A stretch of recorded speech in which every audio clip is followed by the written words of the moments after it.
Parents told me I had to get a job. So I went to the only actual local music store there was around where I grew up, and I asked them if I could work there, and they said, we don't have any money. And I said, well, can I get something? So I was able to tell my parents I had a job. I wasn't making any money, but I was able to get finally work off enough to where I could get a Fender Strat. And I wanted one with a bar. When they finally said, go ahead and pick one, they had about a dozen Strats. And they all had bars on them, except for one. And it just sounded so much better than the others. I'm fortunate that I decided to get the one Strat without the bar because it sort of determined my style. By the time Eddie came out and was playing, everybody with Strats started like buying pick guards, cutting them up, throwing a humbucker in there, because that was a great idea.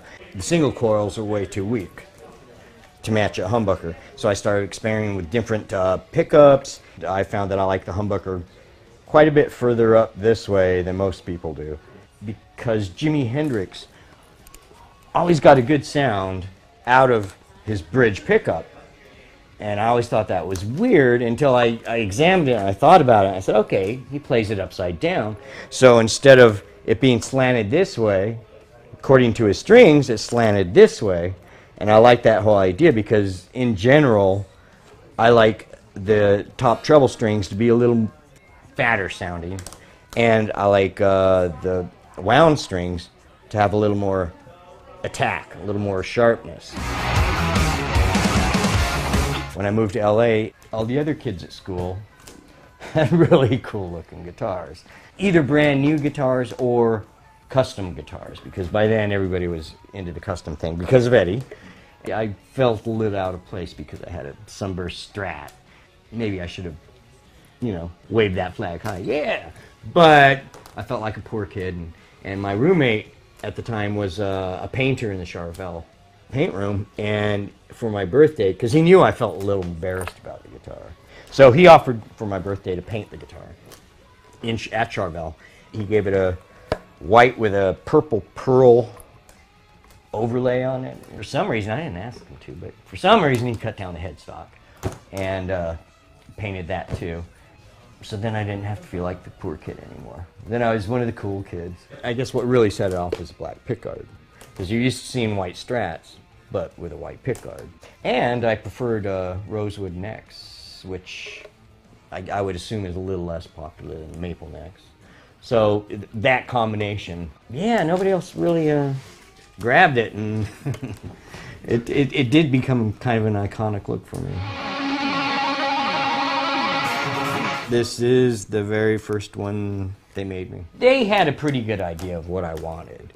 For this one, I did want to try some other peculiar, well, it has a mahogany neck, which I've never seen. Somebody must have done it before, but I've never seen a Strat with a mahogany neck, and it's got an ebony fingerboard. So I asked for all those things. It's got the fat frets up to the 12th fret, and then skinny frets after that.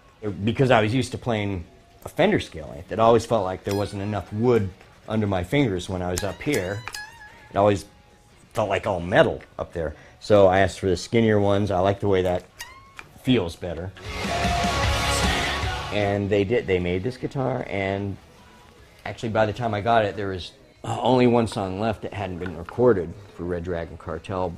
When I did get it, I did like it so much that I played it on, it's on Deceived. It's basically the guitar on Deceived.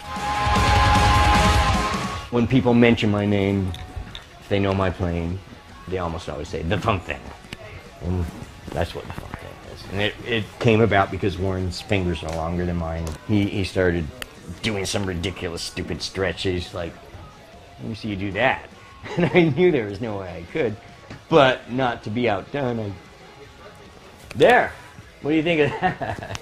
And he laughed, I laughed, and then we kind of thought about it, and I looked at him, and he's like, you should do that. And he thought he was going to one-up me, but I didn't let it happen. being back with Charvel, it feels really good.